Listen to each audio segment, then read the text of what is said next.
اسلام کے حلقے میں داخل ہو جاتے ہیں۔ تو یہ اللہ تعالیٰ اس آیت میں فرما رہے ہیں وَفِي نُسْخَتِهَا هُدًى وَرَحْمَةٌ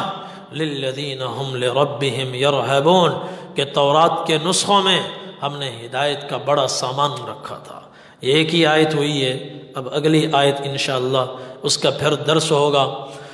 گزشتہ ہفتے آپ حضرات کی خدمت میں عرض کیا تھا کہ ہماری مسجد میں توسیع ہوئی ہے اور تعمیراتی کام جاری ہے،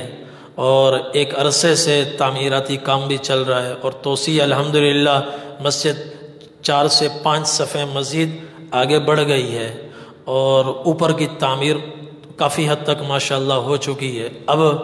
فرش کا مرحلہ ہے، اور اندرون مسجد اور برآمدہ مسجد میں تقریباً 500 مصلے ہیں، 500 مصلے، اور باہر کی گلیوں کی وجہ سے اب مسجد کو اونچا کرنا پڑ رہا ہے، تو 1 فٹ مسجد کو مزید اونچا کیا جائے گا، اور اس میں ماربل وغیرہ لگائے جائیں گے، تو فی مصلے کی لاگت تقریباً 5000 روپے ہے، اور یہ ایک بہترین صدقہ جاریہ ہے، اس لیے کہ مسجد تو اللہ کا گھر ہے، اور جو زمین کا ٹکڑا مسجد کے لیے وقف ہو گیا، وہ ٹکڑا قیامت تک مسجد ہی رہے گا، نہ اس کو بیچا جا سکتا ہے، اور نہ اس میں کوئی وراثت جاری ہوتی ہے، نہ کوئی ترکہ ہوتا ہے، نہ مسجدوں میں کسی کی جاگیرداری ہوتی ہے۔ وَأَنَّ الْمَسَاجِدَ لِلَّهِ مسجدیں تو اللہ ہی کی ہوتی ہیں، اللہ کی ہوتی ہیں۔ اور حدیث شریف میں نبی کریم صلی اللہ علیہ وسلم نے ارشاد فرمایا، آپ نے ارشاد فرمایا ان بیوت اللہ فی الارض المساجد، کہ اللہ کے گھر زمین میں، اللہ کے گھر کون سے ہیں؟ یہ مسجدیں اللہ کا گھر ہیں۔ من بنا للہ مسجدا بنا اللہ لہ بیتا فی الجنہ، جو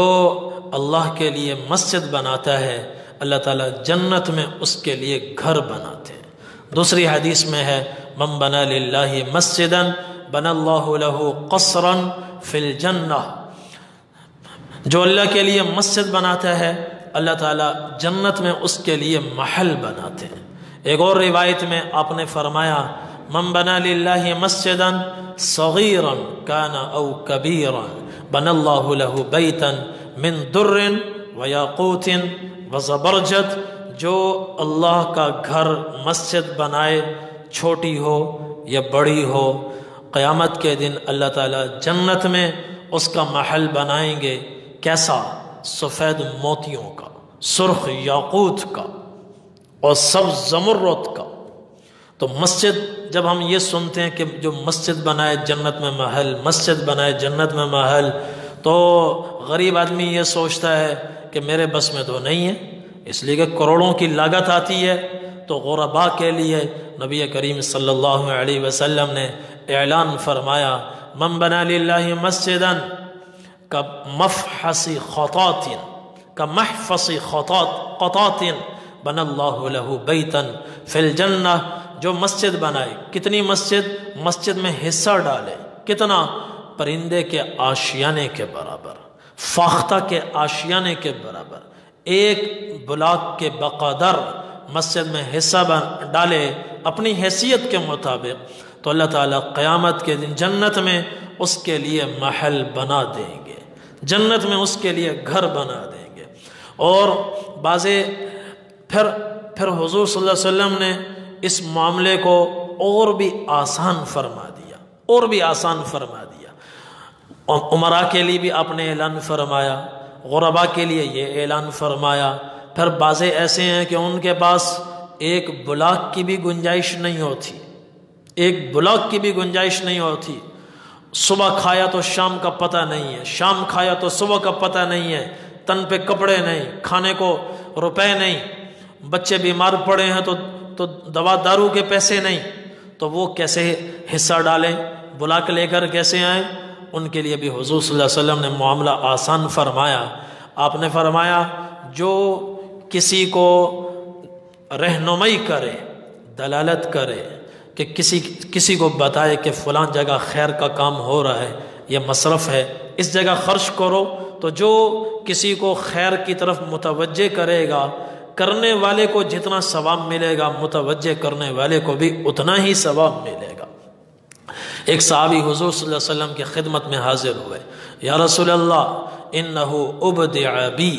میری سواری تو تھک کر بیٹھ گئی ہے، اب چلنے کا نام نہیں لے رہی، اور میرا گھر بہت دور ہے، میری منزل بہت دور ہے، مجھے وہاں تک جانا ہے، یا رسول اللہ کوئی سواری ہو تو عنایت فرما دیں۔ نبی کریم صلی اللہ علیہ وسلم کے پاس سواری اس وقت نہیں تھی، آپ نے فرمایا انی لا اجد، ابھی تو میرے پاس کوئی سواری نہیں۔ تو ایک صحابی اور بیٹھے ہوئے تھے، انہوں نے عرض کیا یا رسول اللہ ان کو دینے کے لیے میرے پاس بھی سواری نہیں ہے، لیکن میں ایک آدمی کو جانتا ہوں بڑا سخی ہے اور اس کے پاس ایک زائد سواری موجود ہے، اگر یہ اس کے پاس چلا جائے اور اس سے کہے تو وہ اس کو ضرور سواری دے دے گا۔ آپ نے فرمایا ان سے کہ بھئی تم وہاں چلے جاؤ، اور ان سے فرمایا الدال علی الخیر کفاعلہ، ان کو سواری دینے کا جتنا اجر ملے گا تم نے پتہ بتایا ہے، ان کی رہنمائی کی ہے، تمہیں رہنمائی کرنے پر پورا پورا اجر و ثواب ملے گا۔ تو اس لیے خود بھی اس کار خیر میں متوجہ ہوں اور اپنے عزیز و اقارب کو بھی اس کی طرف متوجہ کریں۔ ایک بڑا صدقہ جاری ہے اپنے لیے، مرحومین کے لیے، اپنی حیثیت اور وسعت کے مطابق اس میں حصہ ڈال سکتے ہیں۔ فی مصلی 5000 روپے ہیں۔ اللہ تعالیٰ ہم سب کو توفیق عمل نصیب فرمائے۔ وآخر دعوانا ان الحمد للہ رب اللہم لک الحمد کما انت اہلہ